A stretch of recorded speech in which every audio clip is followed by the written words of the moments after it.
Nangako ba siyang hindi na siya babalik dito? Sira ka. Bait na nga niya ngayon eh. Hindi, alam ko. Papasalamat nga ako eh. Hindi lang sa kanya, kundi sa'yo na rin. Kahit wala kang obligasyon, ginawa mo pa rin lahat para matulungan lang ako. Pinatawad mo nga siya, kaya tinanggap mo siya eh. Wala yun. Matagal na yun. Ang dami mo na naitulong sa amin at ng pamilya ko. At hinto ko naman kay Richelle. Nasaktan man ako noon, pero may dahil na naman ang lahat. Kaya rin tayo nagkahiwalay dahil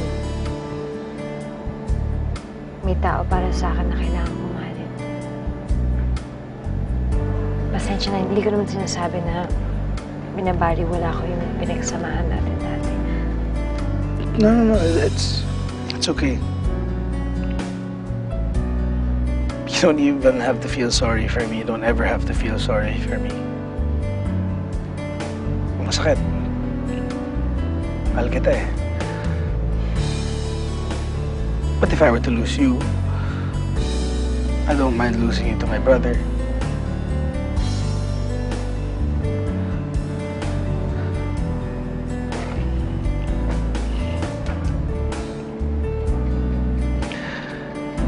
Ikaw na yung pinakamabait,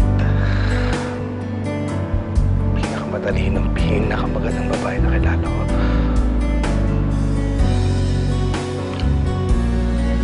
Masaya ako.